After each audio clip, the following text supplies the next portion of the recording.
تو اس پر PMLN کی ٹیک کیا؟ کیونکہ دیکھیں ہم نے سردیوں میں دیکھا کہ سردیوں میں جب بھی پاکستان میں سردیاں آئیں تو گیس کا ایشو بڑھ جاتا ہے. آپ کیا سمجھتے ہیں؟ چاہیے تھا عمران خان صاحب کو چاہیے تھا کہ وہ نواز شریف کا پوری قوم کے سامنے شکریہ ادا کرتے کہ وہ لانگ ٹرم معاہدہ قطر کے ساتھ کر کے چلے گئے، جس میں سے 7 آج پاکستان کے پاس صرف 9 لوڈز ہیں گیس کے، جن میں سے 7 وہ ہیں جس کا معاہدہ مسلم لیگ نون کر کے گئی ہے، جس کی بنیاد پہ شاہد عباسی کو، مفتاح اسماعیل کو جیل میں ڈالا گیا. لیکن آج پاکستان میں اگر کوئی گیس آ رہی ہے جس پر ہماری انڈسٹری کا اور ہمارے دوسرے سیکٹرز کا انحصار ہے، وہ مسلم لیگ نون کا کیا گیا طویل المدتی معاہدہ ہے. لیکن چونکہ عمران خان صاحب اتنی اخلاقی جرت نہیں ہے، وہ یہ کام کبھی نہیں کریں گے. لیکن یہ پھر وہی پالیسی کا ایشو ہے کہ اگر ہماری گورنمنٹ آئے گی تو ہم اس بات کو انشور کریں گے کہ پاکستان میں وہ گیس جس میں پائپ لائن ہماری بچھائی ہوئی، جس کے 2 LNG ٹرمینل ہمارے بنائے ہوئے، جس کے لانگ ٹرم معاہدہ ہمارا کیا ہوا، جس کی وجہ سے آج پاکستان میں اگر کچھ بھی چل رہا ہے وہ اسی وجہ سے چل رہا ہے، ہم اس کا انتظام مزید کریں گے. ان سے تو 3.25 سال میں نیا ٹرمینل نہیں لگا، ان سے 3.25 سال میں نئی پائپ لائن نہیں بچی. ان سے مس مینجمنٹ کی وجہ سے وہ لوڈ بھی وہ خرید نہیں سکے جو انہوں نے خریدنے تھے. تو ہم یہ سارے کام کرنے کے اللہ تعالیٰ کے کرم سے ہم نے پہلے کر کے دکھایا اور دوبارہ انشاءاللہ قوم کو کر کے دکھائیں. Khurram Dastgir Sahab thank you so much for joining us. ناظرین وقت ہوئے چاہتا ہے ایک بریک کا.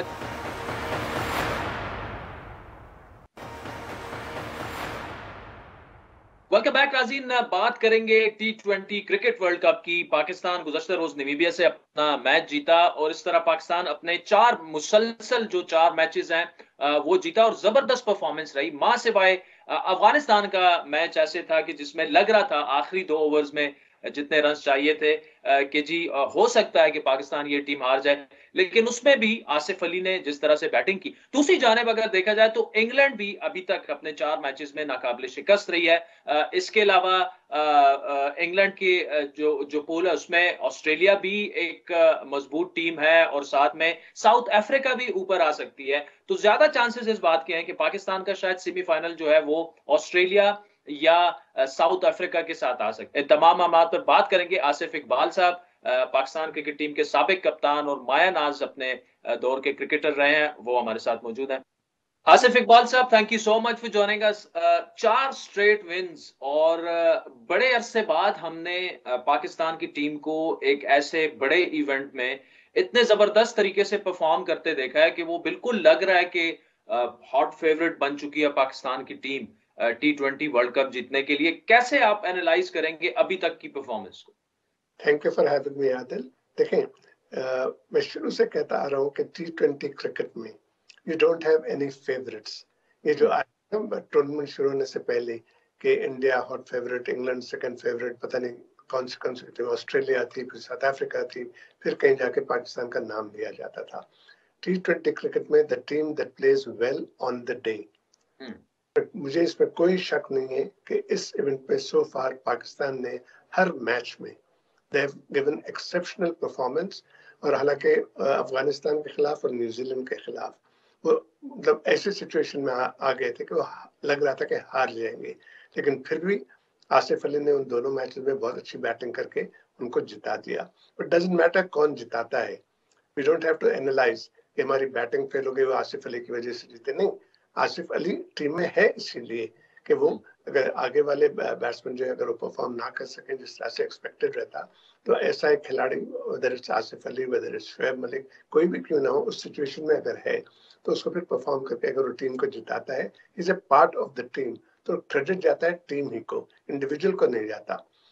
لیکن اب جو بات ہے کہ پاکستان کی جو پرفارمنس کنسسٹنٹلی اس ایونٹ میں رہی ہے، بہت اچھی بات ہے اور بہت خوشی کی بات ہے. اس لیے کہ we have always been seeing کہ پاکستان ایک ایسی ٹیم ہے جس کا پتہ نہیں رہتا، کہ ویری انپریڈکٹیبل ٹیم کا ایک ٹائٹل ملا ہوا ہے ہمیں. اور جو ہمارے بہت سارے میڈیا میں بھی ہیں اور فارمر کھلاڑی بھی ہیں، اس بات کو بڑا فخریہ ریپیٹ کرتے ہیں کہ جی ہم بڑی انپریڈکٹیبل ٹیم ہے. یہ کوئی آپ کو ایکولیٹ نہیں مل رہا ہے، آپ کو کوئی تعریف نہیں ہو رہی ہے. یہ ایکچولی آپ کو لک انٹو یور سیلف والی بات ہے کہ بھئی کیوں ہیں آپ پریڈکٹیبل. آپ کو تو چاہیے کہ آپ کنسسٹنٹ رہیں. And if you are that good تو ہر میچ میں، بے شک دیکھو ہار جیت تو ہوتی ہے کھیل میں،